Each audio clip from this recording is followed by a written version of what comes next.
Feel is the most important thing in distance running. Your brain is so much better at recognizing what's going on internally than we give credit for, and it might even be better than a lactate meter itself. So getting some good time at threshold, getting prepared for the 2 ultramarathon races coming up. And yeah, definitely feeling good. Doing the second session of the day, we're gonna do 16 by 400. As long as I roughly get the right intensity, I'm kind of happy with that. Okay, so I made a video on threshold about 6 months ago. It got a ton of views, everyone loved it. But the one thing I want to acknowledge that I didn't explain the best is how to actually run by feel. So in this video, we're going to go through exactly what I mean by running threshold by feel. Alright, before we get into this video, I need to recap what we talked about in the last video. So to get everyone caught up to speed, in the last video we talked about how not everyone has access to a lactate meter. It's really expensive. All the strips that you use for each workout, and multiple of them per workout, they cost a lot of money. And it's not very feasible for someone that's not a professional runner and getting paid to do the sport, or have like brands subsidizing all that equipment and whatnot. So what we want to know is work out how we can run by feel so that we don't have to pay all this money for a lactate meter and we can still get the benefits of lactate threshold training. So I talked about if you do a continuous 2 to 3 hour run, very steady, and like you're pretty much dead by the end of the 2 to 3 hours, theoretically, you will be at LT1. Obviously, when we talk about LT1 and LT2, we're talking about lactate, not pace. So it's more about lactate values. You're probably gonna be at around LT1 when you do a 2 to 3 hour run. And LT1 is gonna be different for everyone because, as we know, LT1 is where lactate values rise above resting values, right? So if you do a 2 to 3 hour run, you're not running that quick, but at the end of that, that's when your lactate is gonna be, above resting values, I guess you can say. And then LT2 is similar as well. You can run for about 45 to 60 minutes, and at the end of that, that's when you hit LT2. And LT2 is defined as the final point before lactate goes exponential. So after LT2, we're talking about huge accumulation in blood lactate, and we're not able to match the clearance to the amount that's produced. So therefore, we're significantly accumulating more. That's when the lactate spikes. So based on that, we have some nice ranges of numbers that we can work with, right? So 2 to 3 hours straight running, we get that sort of LT1 sort of pace and vibe.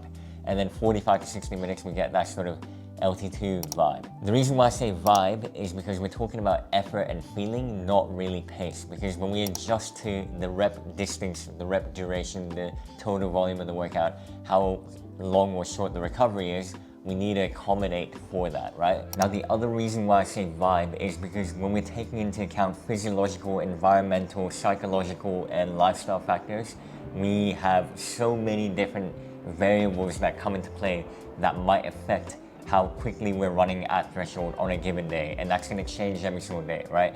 Physiologically, we're talking about glycogen availability, hydration, sleep quality, fatigue and muscle damage, menstrual cycle for women, caffeine can have an effect, sickness and immune stress. And then for environmental factors, we have so many more, like altitude, terrain, what surface you're running on, how hilly is it windy, is it hot and humid? And then lifestyle-wise and psychologically, we're talking about like general stress, external stress. Your nutrition sort of lifestyle, are you eating well in general or not? Your motivation and focus, if you're not focused, then you're going to be running with worse form, or you're going to be like jumping up and down pace, and that's going to affect the threshold as well. Your confidence levels can definitely have a little bit of a play into that as well. Like, are you confident with running that pace?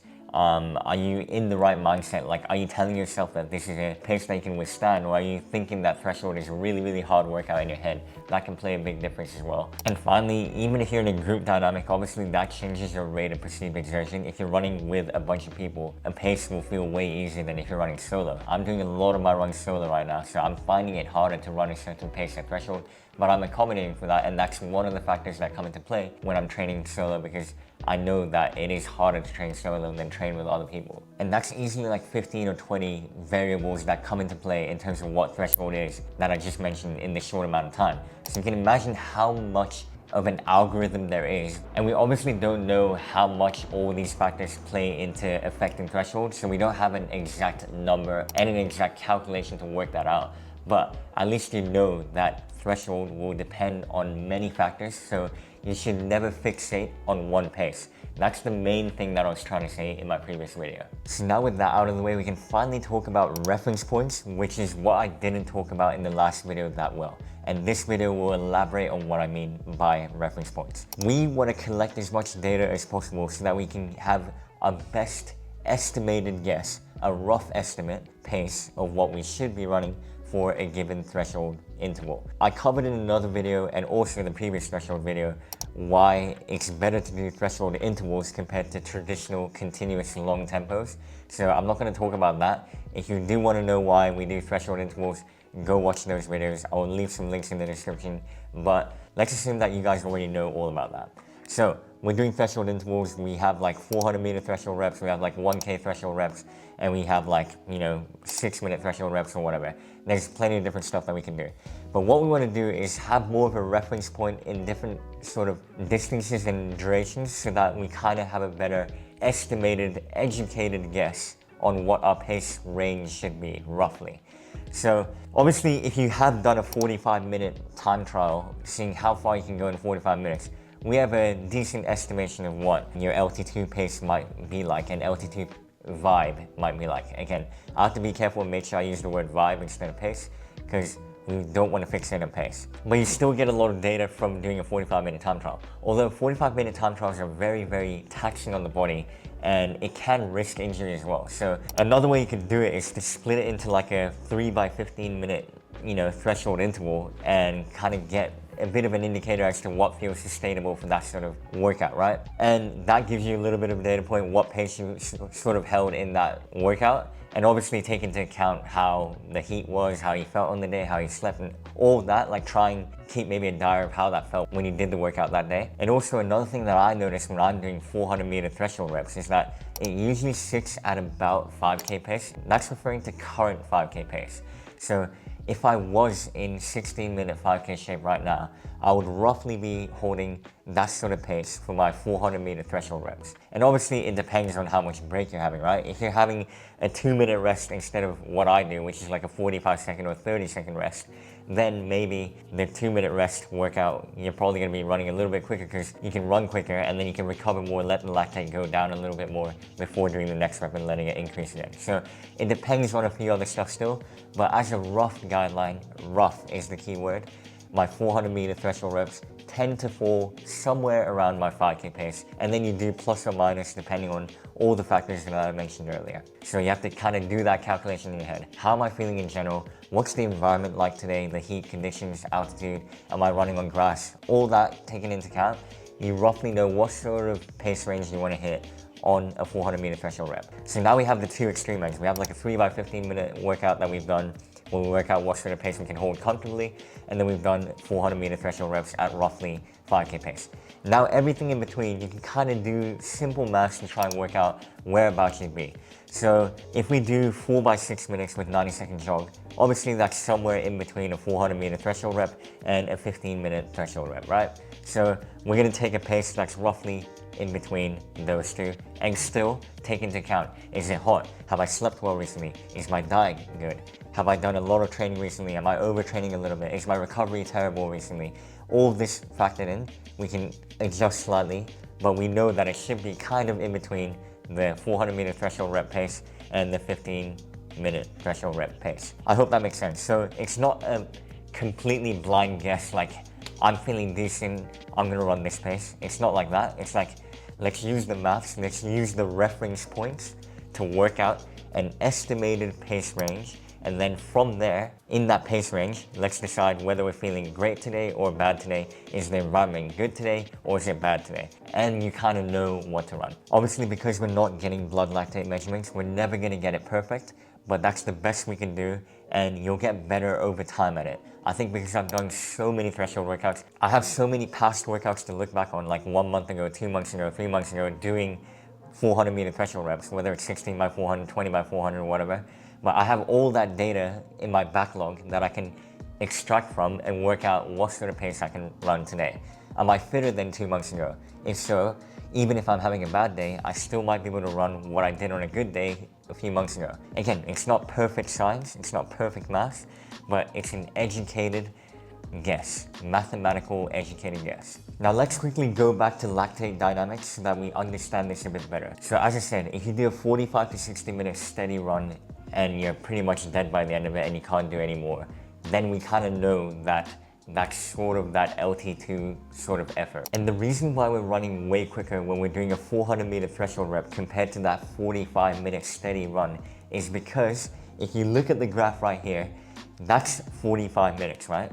If we're only running for 400 meters, we need to run way quicker to make sure the lactate spikes a bit quicker. In general, the faster you run, the quicker you accumulate lactate. I think that's something that everyone understands. So we're not running 45 minutes, we're running 400 meter threshold reps. So we're running very short distances. So we need to run a bit quicker to make sure we're getting that lactate up, staying in that threshold zone for as long as possible. And the breaks in between are what lets that threshold go down a bit, and the reps are when you go up a bit, and the rest is when you go down a bit, right? So we're trying to stay here for a long time, but if we run 45 minutes straight, we're spending the first half below threshold, and then we finally cross threshold in the second half of the run. That's very bad bang for a buck, because we're spending most of the time here running under LT1, so below LT1. So we're not even at sub-threshold in terms of lactate value. We might actually be running at a decent pace, but internally our lactate values are actually lower because we're running at a pace where at the end of the 45 minutes we're at threshold, right?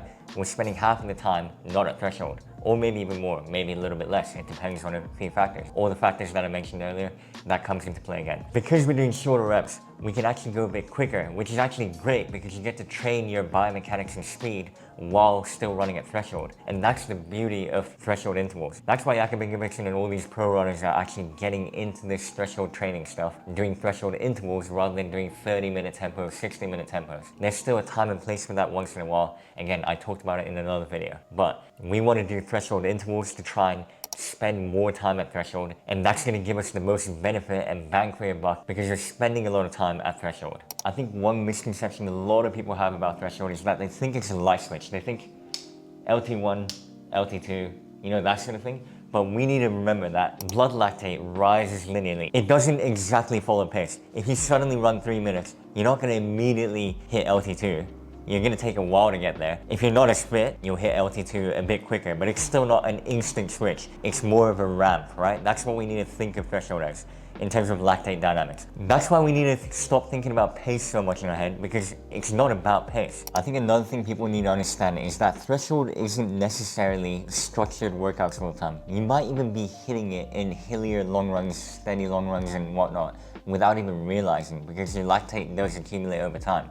If you're just running continuously over time, your blood lactate will accumulate. The fitter you are, the higher our aerobic base is, the less you have to rely on the glycolytic system. Then you're producing less lactate in general. So obviously, yes, fitter runners can run for ages without accumulating lactate. That makes sense. But for a lot of beginners, you might be running threshold basically all the time without even realizing. That's another thing to actually remember. It's actually quite interesting that a lot of people think it's a specific workout in the week that you have to do.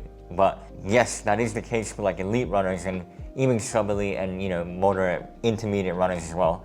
But it depends on your level, and there's a lot more to it than just like specifically doing a workout. You could hit threshold in your easy runs if you're running a lot of hills and you're going a bit quicker than you're meant to on your easy runs. So let's talk a little bit more about what LT1 and LT2 feels like. So LT1 should be like very, very sustainable, smooth, relaxed, almost meditative. Yeah, you should be able to talk. It's basically where you're just starting to feel like you're working, but you're not working hard at all. You're just starting to work, which is why, again, your blood lactate is like slightly rising above resting values. It's definitely not accumulating rapidly. So that's what LT1 is. LT2 is where you can get a few words in every 10 seconds or so. You can still have like a bit of a weird conversation because you're not talking in full sentences, but you're still getting in a few words and then stopping for a bit, another few words. You're not breathing that hard. We're not hitting VT2. VT2 is when breathing rate becomes exponential, and yeah, we're definitely not hitting that. So that's what the two should kind of feel like. Another important thing to note is that because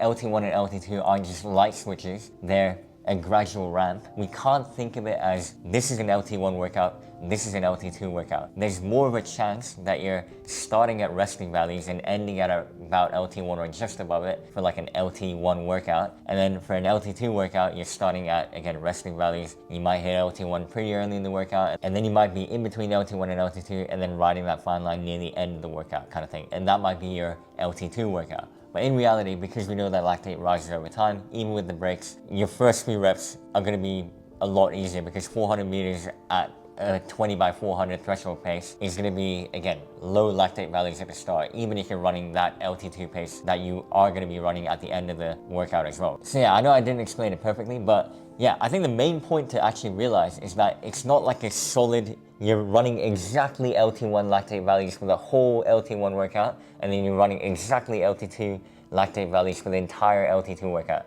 In reality, even the pro runners, like everyone, because it's not a switch, are working between LT1 and LT2 for most of the workout. That's kind of what you want in order to get the best benefits. LT1 is giving you that base sort of benefit, and being close to LT2 is giving you that ability to buffer lactate, use lactate as a fuel, try and decrease the rate at which lactate increases, you know, like being able to run with slightly accumulating lactate but not exponentially accumulating. So all of this, you get benefits from a little bit of both. That's why most runners are training in between both. You might be doing this already without even realizing if you are running true threshold, because you'll notice that when you're doing something like 6x1k, you might notice that your first rep is like way too chill. You're like, wait, am I even working hard enough? And then at the end you're like, oh yeah, that was a sweet spot effort. Like, I'm not dead, but it was a sweet spot effort. And then you'll realize that you literally have done a perfect example of first rep at between resting values in LT1, and then throughout the workout you progress towards LT2. Done. You have a couple reps in reserve, meaning if you had to, you could do another 2 reps. And it depends. If we're talking about 400 meter reps, like 20 by 400, ideally you want to finish and still feel like you can do like 3 or 4 reps. So shorter reps, obviously you want more reps in reserve. If you're doing a 4 by 6 minute workout, you might only have 1 rep in reserve, so another 6 minutes left by the end of the workout. And it's not that we do the extra 6 minutes, because if we do the extra 6 minutes, we're probably going to cross LT2 and then we've spiked our lactate. So we're stopping at the perfect amount when we still have a rep or 2, or again, like maybe 4 reps if we're doing 400 meter reps in reserve that we don't do. But that's how you know. If you know you can do a few more reps after the end of the workout, you know you've done it kind of well. Rightio, so I've kind of locked in, and when I was explaining how you can implement like the threshold model, I forgot to explain as well, you don't need a lactate meter. And I probably should also describe what the pace should feel like, because feel is the most important thing in distance running. Your brain is so much better at recognizing what's going on internally than we give credit for, and it might even be better than a lactate meter itself. So LT1 or aerobic threshold, or that morning session, should be about a pace you can hold for like 2 hours. So that kind of feel. So obviously when you're doing intervals though, it's relative to the interval. So that's like why interval running tempos and threshold intervals are better, because you can etch that threshold further forward without accumulating as much lactate at a faster pace. But what is it supposed to feel like? LT1, you should finish that session thinking you can do another 2 to 3 reps. An anaerobic threshold should be a pace you can hold for about an hour. So obviously that's going to be a little bit harder, but same thing, like you should finish the session being like, oh, I can do another rep or something like that. Unless we're getting blood lactate values from our fingers, which again, I know how to do. I've done a progressive intensity cycling test lactate threshold for people before. Yeah, I did it at uni as well. But because we don't have that right now, I don't have it right now, all we can rely on now is our best judgment in our head, our educated rough estimate guess of pace range using different reference points. Every single workout that you do is a data point. A race that you do is a data point. You can plug your race results and then you can get a rough estimate of your threshold that the internet thinks you can do, but you can also accommodate for, are you better at the shorter events? Are you better at the longer events? All of this is information data, and you have to use your brain to work out what sort of pace you can run for different workouts. And the only way to get better at that is more experience, right? So 3 years down the line, you're gonna have way more data to work off of. Like when I was in this 5K shape, this was the sort of threshold pace that felt right for me. Like it felt like the sweet spot. It felt like I had a few reps in reserve. It's what I was able to hit constantly. And that's a, again, data point from past experience. The more you do, the more you learn. Obviously, we're all human. We're all gonna make mistakes. Sometimes you will have workouts where you spike the lactate, unfortunately. But once you get really experienced, you're gonna stop doing that. I don't think I ever cross LT2 now because I'm so experienced and know in my head how easy to go at the start and how I'm gonna feel later on in the race. I'm so good at predicting what I'm gonna run in certain races. And even one night to Manly, 78-kilometer race with plenty of hills, I could tell everyone between this time and it was like a 10-minute range, and I literally got there bang on in the middle of that 10-minute range. With a 78-kilometer race. As you get fitter, you're gonna get so much more information in your head and you'll get really experienced at all this sort of stuff. So there's no shortcuts to it. You have to get more experience. Think about it this way as well. You just want to make sure that the entire workout is done smoothly. So the last rep shouldn't be forced and you're like muscling through it. You should still feel like your form is decent, your form is not breaking down. So that's another key factor to consider. If your form is breaking down in the last rep, you might have gone a little bit too quick, or you can actually slow down the reps in the second half of the workout, even though it doesn't look good on, paper, because you slowed down in the second half, but it means you're being sensible. If you're feeling crap on one given day, you don't need to worry about it. If you're running a bit slower at threshold, you're still getting the same physiological benefit. Inside the body, we still have that lactate accumulation, and we're kind of training our body to buffer lactate. The only thing we're kind of missing out on, I guess, is that relevant, specific intensity, because I guess ideally we want to learn how to run at a certain pace with a certain lactate threshold. But when we're talking about benefits long term and our internal physiological benefits, even if we're running slow, we're still getting that benefit. It doesn't mean we're getting slower. We're still doing the same training at just a lower intensity, I guess, and getting the same internal benefits. So this does actually mean that if you want to change it up sometimes, you could do threshold in the trail and chase the feeling and effort rather than pace. If you're running in the trail, you're gonna be running slower. I did an 8-minute threshold rep in the trail 2 days ago, and I ran like 4:06 per kilometer. That's definitely not what I normally hit for an 8-minute threshold rep, but I was still at the same effort and feeling. And I was totally happy with that because it's trail, I still got the internal benefit. I still wanted to learn how to run by feel and how to, run smart. And that was a win in itself. So if you don't want to get bored of the same training, you can sometimes change it up and purposely put yourself in a harder situation, a harder climate, a hillier terrain, trail, and then just accommodate for that. And it will teach you how to be a bit more sensible. It will teach you how to drop your ego, and it will teach you to look a bit more holistically at your running training rather than all about numbers all the time. So I think once in a while, maybe go out into the trail and do 4 by 6 minutes. It doesn't even matter what distance you cover in it. You're just doing 6 minutes of effort and then done. That's one rep, So yeah, I think play around with that sometimes. That could be pretty handy. So I hope this video is helpful. I hope I'm not discouraging people and annoying people by not being as specific. But if I was specific, it wouldn't be good advice because I think everyone is different. And if you get 2 people with the same 5K PB, they would have a different threshold as well. It's so individual. So the best thing I can promote is to encourage you guys to learn from the data and then use it and apply it. And I'm talking about learning from other people like myself and also your experiences, and everything comes into play in your mind, and then you work out what sort of pace range to run in certain workouts. That's exactly the same as what I do in my head. I don't have a calculation. I don't have an exact formula in my head to work out what pace I'm gonna run on a given day. I literally have some sort of subconscious thing that goes in my head. I'm so good at this now, it's all automatic. I just know in my head what all the factors that I mentioned earlier are like on a given day, and then I apply that to what I should run.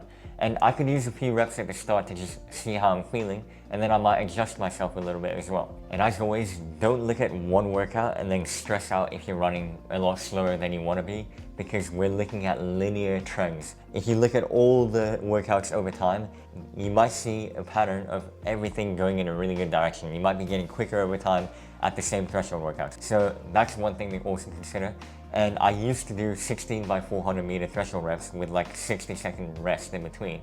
But now I'm doing stuff like 20 by 500 with 30-second rest in between. So I've gradually made the workout harder, but I'm still running the same pace sometimes. So I'm not actually focusing on pace. I'm actually focusing more on volume and decreasing that rest time. So I'm making it harder in that way, and I'm doing longer reps and more reps. So I'm spending more time at threshold and making it harder, but I'm still running the same pace as before. I'm spending more time at threshold.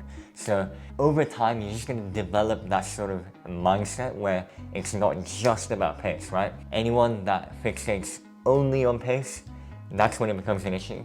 You need to think about running holistically. You need to think about lactate, not pace, because LT1 and LT2 are correlated to lactate, not pace. It's not a switch. When you run 3-minute pace, for the first 30 seconds, you might not be at LT2, but you definitely will be if you run that for too long. Before we end this video, I wanted to thank my recent donors on Buy Me a Coffee, and yeah, really appreciate it, guys. It does help keep the channel going because obviously this is one of my only sources of income. I don't have the time to work that much on top of all the uni and running that I'm doing, so again, this sort of stuff really helps a lot in terms of covering a bit of my rent and stuff like that. So yeah, hugely appreciate it. Thanks for watching. Leave a like, share the video with other people, comment below, and I'll see you in the next video.